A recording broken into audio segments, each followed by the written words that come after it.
మన ప్రభువును రక్షకుడైన యేసు క్రీస్తు అతి శ్రేష్టమైన నామాన్ని బట్టి ఉదయకాల దైవ సందేశాలుని కార్యక్రమాన్ని వింటున్న దేవుని బిడ్డైన మీకు శుభం కలుగునగాక.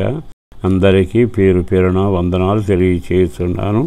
ప్రభువు మీ అందరి పట్ల కృపను విస్తరింపచేయునుగాక. పరిశుద్ధ గ్రంథములను వాక్యాన్ని మీ జ్ఞాపకం చేస్తాను. ప్రతిరోజు మీరు బైబిల్ చదువుతున్నారు, వాక్యం ద్వారా దీవించబడతారు, బలపరచబడతారు. ఈ వాక్యం అనేకులకు దీవెనకరంగా ఉండేందుకు మీ వంతు మీరు చేయవలసిన పని చేసి ఇతరులకి షేర్ చేయటం బాగుంటుందని నేను ఆశిస్తూ ఉన్నాను. ఈ శుభవేళ యేసుక్రీస్తు చేసిన ప్రబోధంలో చక్కని ప్రబోధం మీ జ్ఞాపకం చేస్తా. అదేమిటంటే మత్తయి సువార్త 19వ అధ్యాయము 14వ వాక్యంలో ఇలాగున రాయబడి ఉంది: చిన్న పిల్లలను ఆటంకపరచక వారిని నా యొద్దకు రానీయుడి. యేసు ప్రభువు జీవించిన రోజుల్లో వేవేల ప్రజలు ఆయన దగ్గరకు వస్తూ ఉండేవాడు. ఓసారి అరణ్యంలో కూడా ఆయన సభలు పెట్టడం జరిగింది. జనం పట్టణాల నుంచి ఆ అరణ్య ప్రాంతానికి వచ్చి వాళ్ళ పిల్లల మీద ఆయన చేతులు ఉంచాలని ఆశపడి పిల్లలను తీసుకురావడం జరిగింది. అక్కడున్న పెద్దలు ఆ పిల్లల్ని ఆటంకపరిచారు. యేసు ప్రభువుని చూచి, చిన్న పిల్లల్ని ఆటంకపరచకండి, వారిని ఆ యుద్ధకు రానియండి అని చెప్పారు. ఎందుకు ఆ మాట చెప్పారో ఒకసారి ఆలోచిస్తే, మనిషికి ఉన్న గొప్ప లక్షణం ఏమిటంటే అభ్యంతరాలు చెప్పడం, ఆటంకపరచడం, తిరస్కరించడం, వ్యతిరేకించడం. ఇవన్నీ మనిషి జీవితంలో దినచర్యగా మారిపోయాయి. అన్నిటికంటే తన నడవడిలో ఇదొక భాగం అన్నట్టు ఉంటుంది. మీరు చాలాసార్లు చూసుంటారు కదా, మనకు లాభం లేకపోయినా ఒకడు బాగుపడుతుంటే హర్షించే మనస్తత్వం కంటే అది చెడగొట్టేందుకే కారణాలు వెతుకుతాం, అభ్యంతరపరుస్తాం, నిరోధిస్తాం, కొన్నిసార్లు వ్యతిరేకంగా మాట్లాడతాం. ఇది నీ క్షేమం కాదని చెప్పడానికి దేవుడు ఇష్టపడతా ఉన్నాడు. నేను కూడా అదే మాట మీతో చెబుతాను. నీ జీవితంలో ఎప్పుడైనా చేతనంత వరకు మేలు చేయడానికి ఇష్టపడు. ఎవరిని అభ్యంతరపరచడం కానీ, విమర్శించడం కానీ, ఆటంకాలు పెట్టడం చేయకూడదు. ఒకవేళ పక్కన వాళ్ళు ఏ కార్యక్రమైనా చేసుకొని నీ వల్ల వాళ్ళకి అభ్యంతరం రాకూడదు. అంటే అర్థం ఏంటంటే మనిషికి ప్రోత్సహించే మనసు ఉండాలి తప్ప ఆటంకపరిచి అభ్యంతరాలు పెట్టే మనస్తత్వం ఉండకూడదు. అలా ఉంటే వారు ఎవరయ్యా అంటే సాతాను సంబంధికులు, లోకానుసరమైన వ్యక్తులు.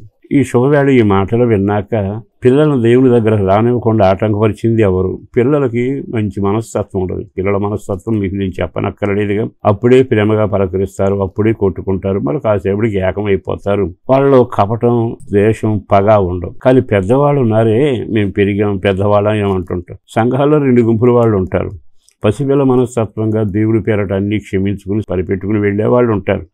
కొంతమంది ఉంటారు పెద్దవాళ్ళుగా. అంటే ఏమిటంటే వాళ్ళకి పసిపిల్లల మనస్తత్వం ఉండదు. క్షమించడం కుదరదు, ప్రేమించడం కుదరదు, ఒకరికి మేలు చేయడం కుదరదు. కారణం ఏంటంటే ఎదిగిన మనుషులు వేరు, పసిపిల్లలు వేరు. పరలోక రాజ్య ప్రవేశాన్ని గురించి ఎదిగిన మీరు ధనులు అల్లా, ఈ పసిపిల్లలు మనస్తత్వం కలిగిన వారు పరలోకంలో ఉంటారు. అర్థమై ఉంటుందిగా. మనం ఎదిగితే ఇంకా ఒదిగి దైవ చిత్తానుసారమైన నలగగొట్టే అనుభవంలోకి రావాలి. కానీ నేను ఎదిగాను అనుకుంటూ అభ్యంతరపరిచే వ్యక్తిలాగా ఉంటే నువ్వు నష్టపోతావు అనే సంగతి. అందుకే అపుస్తలుడైన పౌలు అంటాడు కదా, నన్ను నేనే నలగొట్టుకుంటున్నాను. అంటే అర్థం ఏమిటి? మాటి మాటికి శరీరం తన తల ఎగరవేస్తుంటుంది. వాటి స్వభావం వేరుగా ఉంటుంది. నలగొట్టుకుని పసిపిల్లవాడి మనస్తత్వంలాగా విధేయత, లోబడే మనసు తగ్గట్టుగా అతగాడు తన జీవితాన్ని సరిచేసుకుంటూ వచ్చాడు. ఈ శుభవేళైనా ఈ మాటలు విన్నాకైనా నా యేసు పేరట బ్రతిమలాడుతుండగా మీరు పసిపిల్లల మనస్తత్వం కలిగి ఉండడం మంచిది. ప్రేమ, లోబట్టం అవసరం.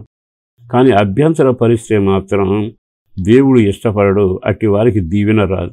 ఈ రోజున నీ ఇంటి వలన కానీ ఒకడు ఏ వ్యక్తి అయినా సరే ఓ మంచి కార్యం తలపెట్టి చేసుకుంటే అభ్యంతరపరచవాకు, అవమానపరచవాకు, గేలి చేసి మాట్లాడకండి. అది చాలా ప్రమాదకరమైనది. ఎప్పుడైతే ఆటంకపరిచే స్వభావం నీలో తీసివేస్తావో దేవుడు అద్భుతంగా నిన్ను కూడా దీవిస్తాడు. ఇప్పటికే మీరు ఆలోచించి గుండె మీద చేయబెట్టుకోనండి. ఎన్నిసార్లు ఎంతమంది జీవితాలు ఆటంకపరుస్తూ వచ్చారు. ఇకనైనా మీ జీవితం సరిచేయబడి దైవ దీవెనలు పొందేటట్టుగా మీరు ముందుకు సాగుదురుగాక.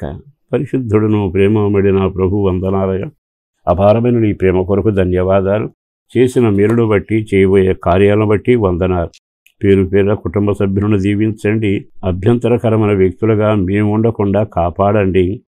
అన్నిటికీ పిల్లల మనస్తత్వం కలిగి లోబడే కృప దయచేసి ఆ కుటుంబ క్షేమం కొరకు, పిల్లల చదువు కొరకు, ఆరోగ్యం కొరకు, పెద్దల క్షేమం కొరకు, అవసరాలు తీర్చబడినట్లుగా, ప్రార్థనలో పెంచబడినట్లుగా, కష్టార్జితం దీవించబడినట్లుగా ప్రతి విషయంలో వాళ్ళ వ్యవసాయ వ్యాపార కుటుంబాలలో అన్నీ మెరుడు చేయండి. రక్షణ భాగ్యంతో నీ రాకడ కొరకు సిద్ధపరచండి. యేసు పేరట వేడుతున్నాము తండ్రి. ఆమేన్.